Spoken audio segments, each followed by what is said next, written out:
pas de soupe pour aujourd'hui, mais on en mettra. Bon, c'était la saison et Karine, à juste titre, s'est dit bon, je vais leur préparer des soupes pour les 3 derniers jours de la semaine, jeudi, vendredi, samedi. Bon, il y a un coup de redoux, mais ça va se calmer.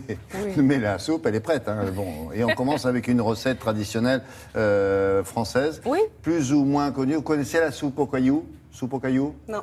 Soupe aux cailloux? Non. Bon, ah bah voilà. Et ben voilà.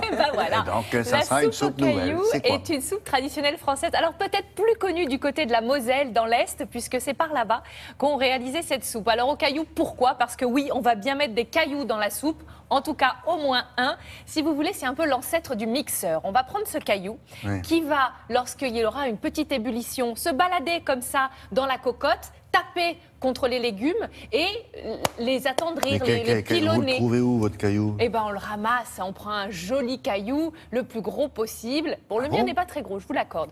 Mais bon, c'était plus pour le clin d'œil. Vous le nettoyez, etc. Ah, mais évidemment, il faut que ça soit d'une matière particulière, c'est du grès, c'est du calcaire. Un galet, c'est parfait. Un galet? Voilà, un galet. Genre plage? Genre plage, c'est bien. Ah ouais. À peu près une petite dizaine de centimètres. Très bien, et ovale, lisse. Quand on a ce beau galet, ça accumule la chaleur et ça tient la soupe au chaud. Et non pas la soupe au chou. Vous voyez, le galet a de nombreux avantages en cuisine. On ne le dit pas assez, mais cuisiner les cailloux...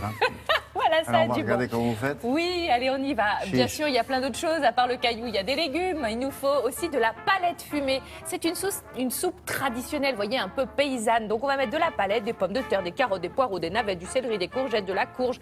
Bref, tout un tas de légumes. Vous prenez ceux que vous avez à la maison. D'ailleurs, c'est vraiment une liste que vous pouvez modifier à souhait. Vous allez commencer par couper la palette en gros lardons.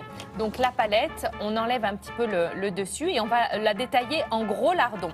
Et c'est ces lardons qu'on va plonger dans un grand volume d'eau froide pour pouvoir, si vous voulez, porter à ébullition et écumer. C'est ce que je fais là à droite de l'écran avec l'écumoire pour enlever un petit peu les impuretés et avoir un bouillon bien lisse.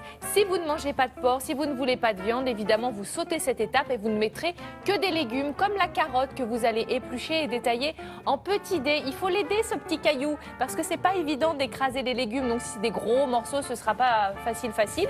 Alors que faire des petits morceaux, ça cuit plus vite et puis le caillou va pilonner un petit peu les légumes. Donc on a mis la carotte, on a mis la branche de céleri, le navet, la courge. On met tout dans la grande cocotte et puis ensuite on rajoutera les courgettes et les pommes de terre.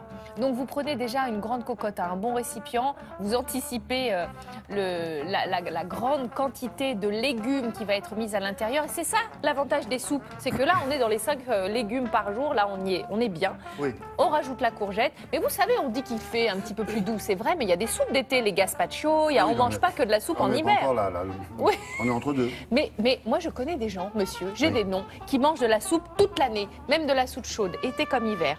Parce que c'est réconfortant, c'est bourré de vitamines, donc manger de la soupe. Ça suffit parfois à faire un repas. Absolument. Nous allons assaisonner avec quelques petites baies de genièvre, un bouquet garni, du gros sel, du poivre. Attention, le poivre, votre soupe va bouillir, le poivre va infuser et va vraiment envoyer. Donc un petit peu au début et vous rectifiez à la fin. Oui, les cailloux là.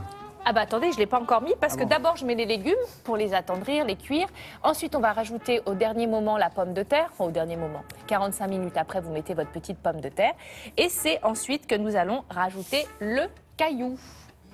Suspense. Oui. Le voilà. Ah bah en plein derrière les synthés. Il est chaud là, il est bref. Il est gros. Ah bah c'est du beau caillou, madame. Oui. Il est comment là? Il est froid, il est chaud? Il est froid, il est bien propre. Je le mets dedans. Je vais laisser mijoter 45 minutes, 1 heure. Au plus ça mijote, au mieux c'est. Et après, vos légumes sont légèrement écrasés. C'est ça qui est chouette. Vous voyez? Ils sont écrasés. Parce que le caillou s'est promené dans la cocotte avec la petite ébullition et a pilonné les légumes. C'est l'ancêtre du mixeur. Ah ouais. Il a la place de se promener, le petit caillou là? Mais bien sûr, je vous ai dit, prendre une grande cocotte avec un bon volume d'eau pour accueillir tous les légumes. Je vous ai convaincu? Non. Oui, bien sûr. Ah, merci. Si. Donc le caillou, vous lui dites, allez, bouge. Mais c'est rigolo. Alors le caillou, il se promène comme ça, et puis en passant, il écrase un peu. Mais voilà, il pilonne. Quand il a fini son job, alors il sort, il fait, oh, j'ai fini. Voilà, mais ça plaît aux enfants cette histoire-là. C'est d'ailleurs une histoire, c'est un conte pour les maternelles. C'est formidable, moi j'adore cette recette. Demain. Mais c'est efficace, c'est vrai, ça marche. Oui, mais bien sûr. Demain, un petit tourin à l'ail, histoire de... Non, je me demandais sans le caillou si c'était bien aussi. C'est bien aussi, évidemment. Merci beaucoup. Demain, on fait quoi? Demain, un petit tourin à l'ail. Tourin à l'ail. Voilà, c'est une Putain, petite soupe à l'ail et ensuite soupe de cerise. Merci, Karine. Avec Marie Mabjoulou, de temps en temps,